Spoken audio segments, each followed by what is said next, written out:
Hey guys, it's Bro You Whack, and we are doing our third Overwatch tier list. Now this tier list is going to be very interesting because I feel like if I were to bring a fourth tier list like 9 months from now, it'll look pretty similar to this one because I don't suspect any major changes to end the heroes that is going to drastically shake up the meta. And that's a good thing because that goes to show that Blizzard is at least trying to get everybody balanced and get to that 0 point so that they're all viable picks in any scenario. But that doesn't mean each and every single hero is equal, which is why we're doing a tier list where we have different tiers this time. S, we have must pick. You basically should have this hero in every single game. A, we have meta picks. These are typically your go-to heroes if you want to have a good consistent game. B, we have above average heroes. If you pick them and if you're really good with them, they basically are a meta pick because you're skillful. C, we have average heroes. They're not the best, they're not the worst. Yeah, you can do some work, but there are maybe a few other heroes that could outclass them. D, we have niche heroes. They are good in certain scenarios, but not every scenario. They're not useless compared to tier F, where they are completely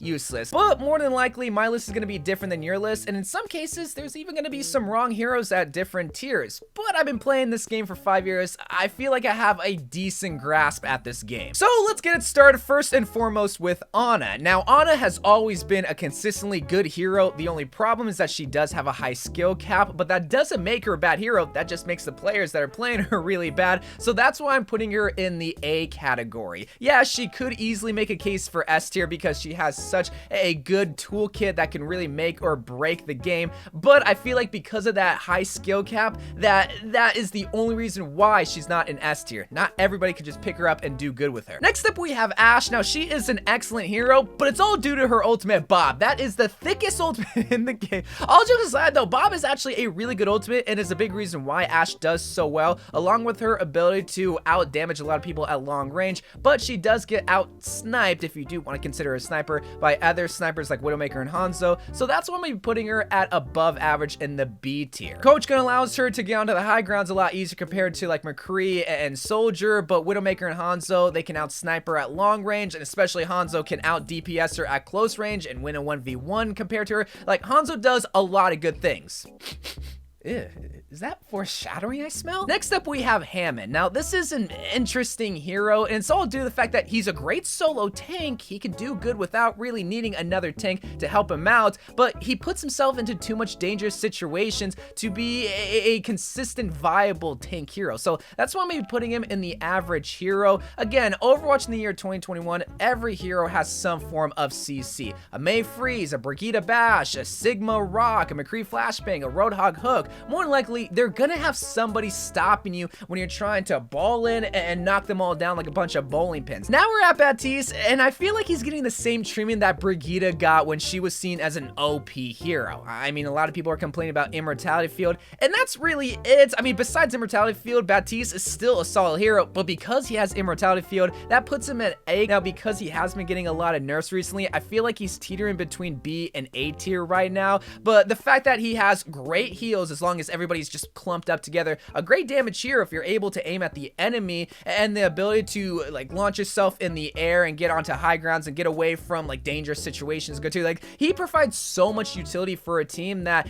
even if they were to nerf Immortality Field down to the ground, I don't think he would be seen as a useless hero. But Immortality Field, man, it's just so good. It prevents so many ultimates. Bastion, I feel like most people, including Bastion mains, would agree that he is a niche hero. He's really good in the pirate ship comp, and that's really it. Bastion has the biggest pro and the biggest con. Bastion is the best DPS hero to deal out damage, but he is also immobile, which makes him an easy target for everybody, which is why the team needs to play around Bastion. But this is looking at individual heroes, and Bastion, it's just not it. And Torbjorn, you think I would put in the niche category of heroes, but he's definitely teetering between C and D, so I'm gonna be putting him in the average hero category, but at the very bottom of average hero. Torbjorn is nowhere near the same compared to how he was back in 2016-17, where he probably would be considered a useless hero. Now you can just throw your turret and kind of forget about it. Good Torbjorn players would be strategic, but you still don't have to be like a ball and chain with your Torbjorn turret to be able to do good. He's a good DPS hero on his own, but his turret exemplifies that damage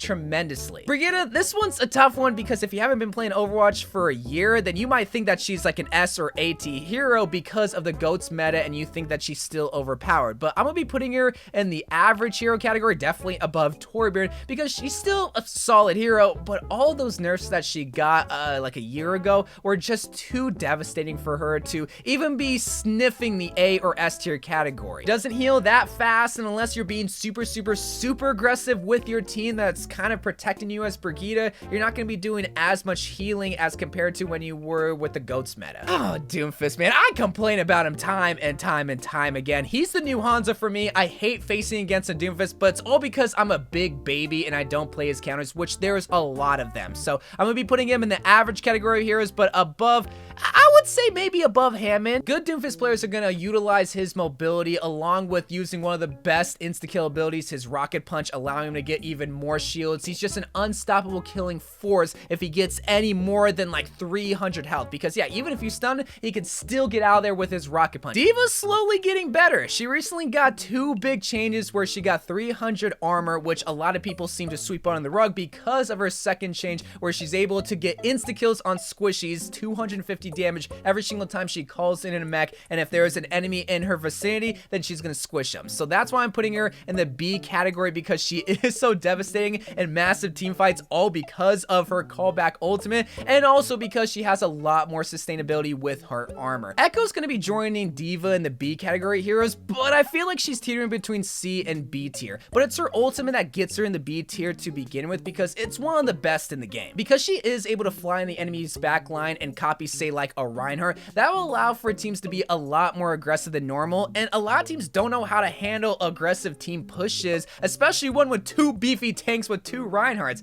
And because you build your ultimate so quick, Earthshatter is so devastating, and really she's just a tide-turning hero in the case where she does have her ultimate. Genji, the iconic nostalgic watch hero where if you were good at Overwatch, you played Genji. But gone are the days of 6k blades. I feel like he's not the same OP hero like he was back in 2016.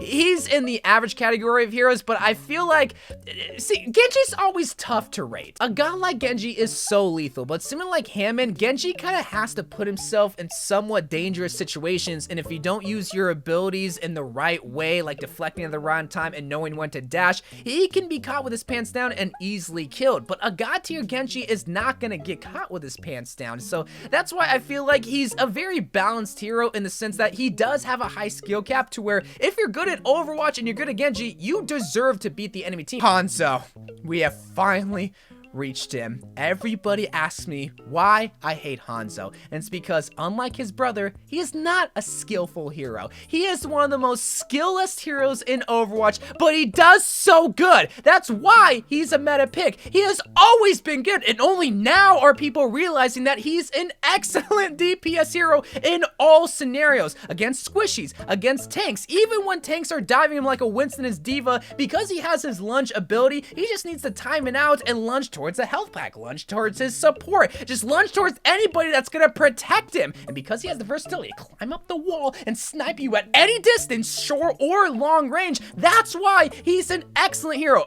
Don't even get me started on dragons. Now, dragons by themselves, yeah, they kind of blow, but with Zarya's Grav, oh, that's the most lethal Zarya Grav combo that you can ever get. Junkrat, he's making a name for himself, so that's why he's going on the B category heroes, but he's in between C and B tier. The reason why he could be at C tier is because he has a lot of counters. You think of Pharah, you think of Soldier, you think of Zarya, you think of long range heroes, or you think of heroes that benefit from his grenades. Mainly just Zarya. But I feel like right now in this meta, he's an excellent hero to play because you always see Zarya and Reinhardt. And who's the best hero to bring down shields? Well, Junkrat. But also his riptire has just gotten a lot better over the past couple of years. And now people are starting to use the suicide bombing tactic where they launch Junkrat into the air right in the middle of the team fight, use the ultimate button and instantly detonate it and get at least 3 kills because, well, nobody suggests a flying Junkrat coming from the sky and ulting everybody. Lucio is always gonna be a meta pick. I feel like he has a high skill cap which allows good Lucio players to be good without making him seem like an OP hero. And I feel like that's due to the fact that,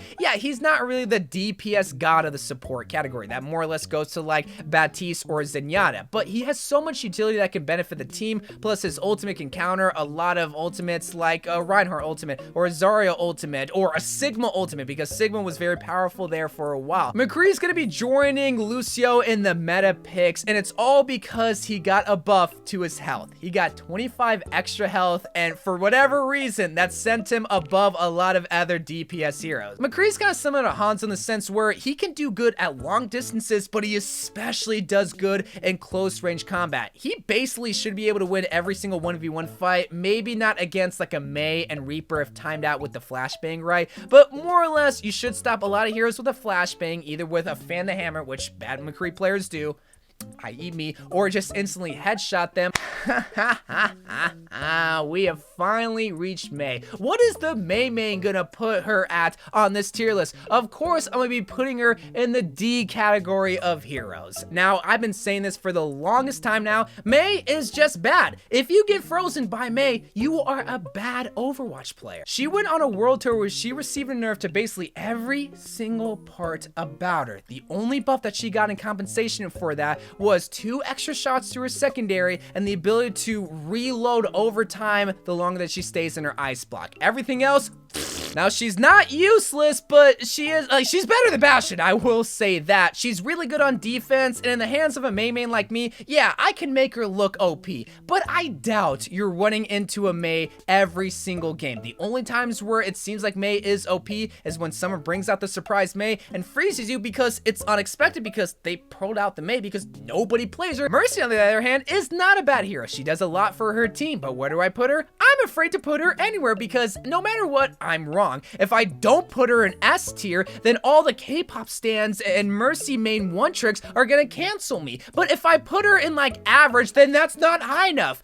So I'm gonna put her in above average, but very high above average, teetering between A and B. Her res ability is so powerful, especially on 2 CP maps, and I feel like her ultimate is the definition of what an ultimate ability should be. Yeah, normally she can only heal one hero at a time, but when you unlock her ultimate, she's able to heal multiple people at a time, negating her con. But I just feel like she doesn't have a lot of like game-changing moments compared to like Honor or Batiste. Moira is the definition of average. She doesn't have a lot of game-changing moments, she doesn't outshine a lot of healers, but she's not bad. She's good at what she does, healing people, and plus she can heal multiple people at a rapid rate compared to like someone like Brigitte. So that's why we're putting her smack dab in the average category of heroes. Her damage is also pretty good too. Her ultimate is pretty good too. Like, she is literally just pretty good, but she doesn't really outshine a lot of other heroes, and she doesn't really have something that makes her extremely special like Mercy's res or Batiste's immortality or the anti-grenade. She just heals. Orisa, you had your moment in double shield, but that was about it. She is so easy to kill and just gets outshined by so many other shield tanks,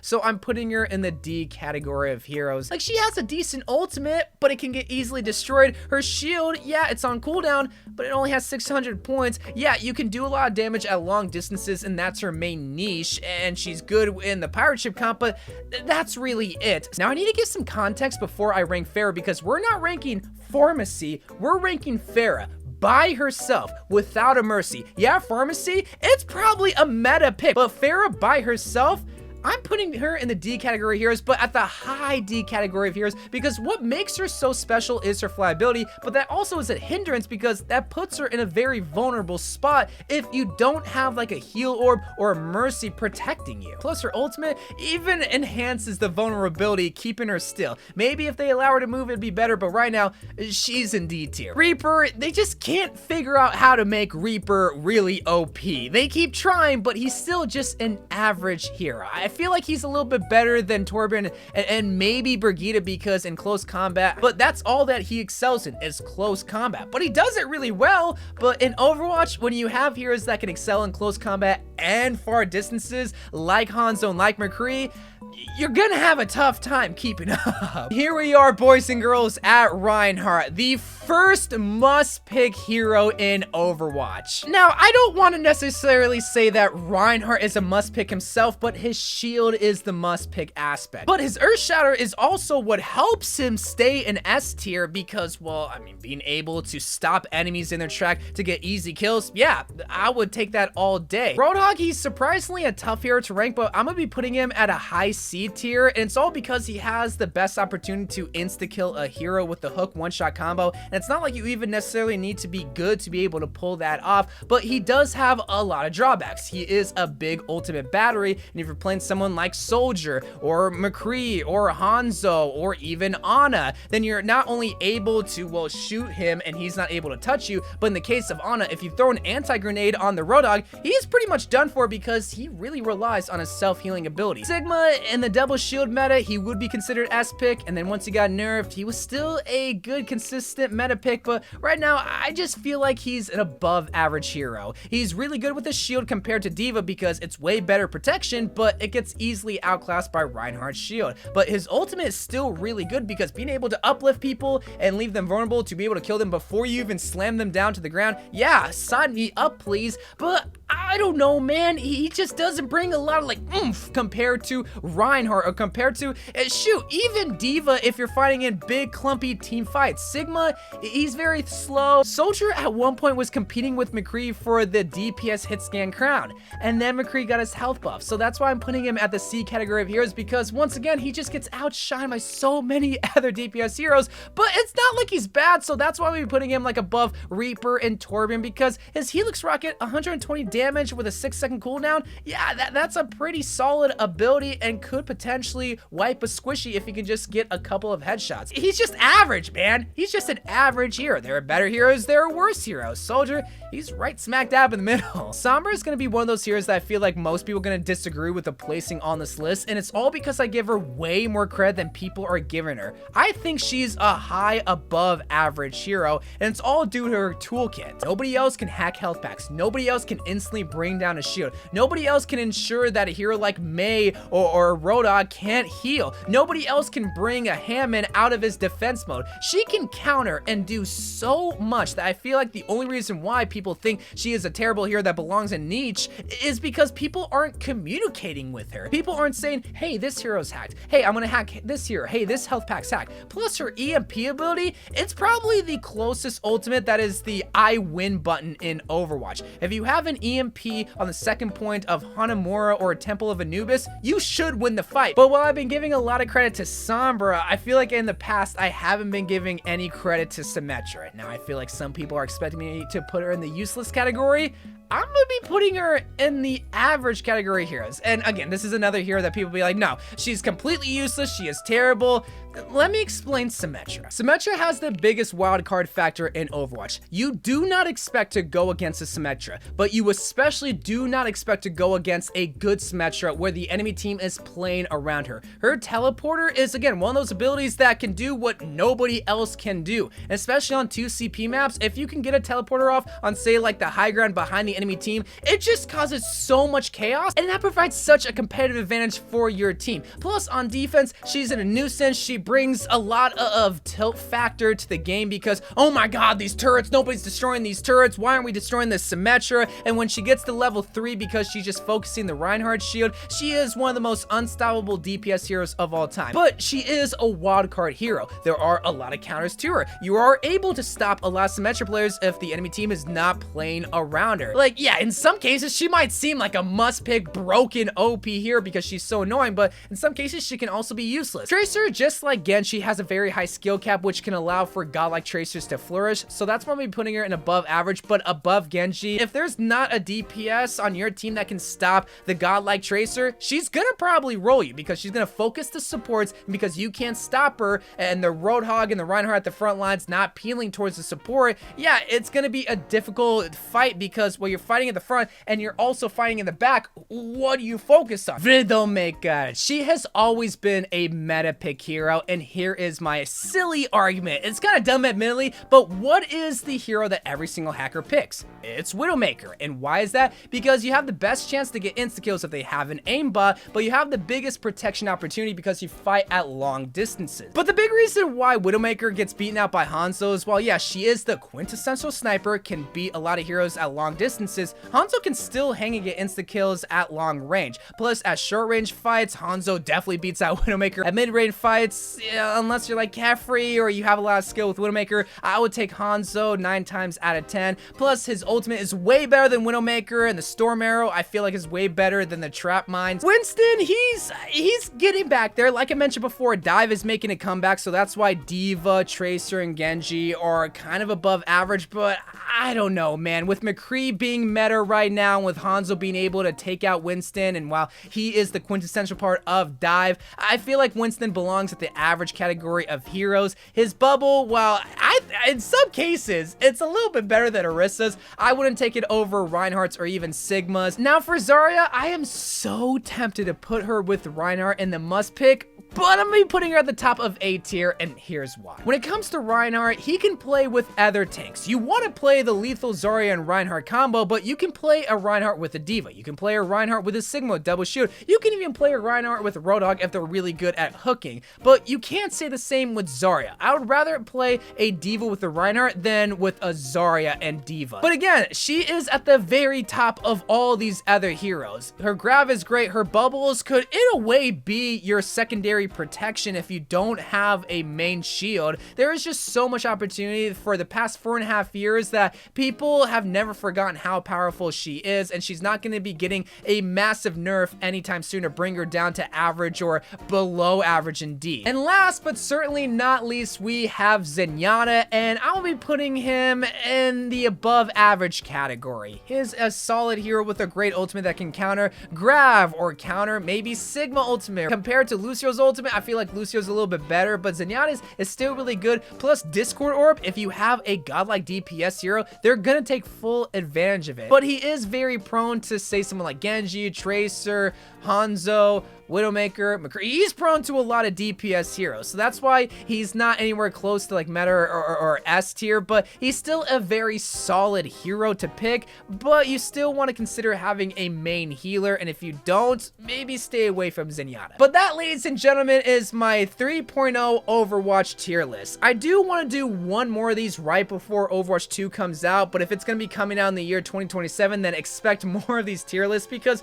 while yes, there's not going to be a massive change anytime soon, where they're probably going to be making Bastion move while he's in turret form. If they do bring that, then maybe he would be a meta pick. Until then, maybe this tier list will stay relatively the same. But anyway, guys, let me know what you think of my tier list, and I will see you guys later. I love you guys. Thank you guys for watching. More Overwatch videos to come, and bye.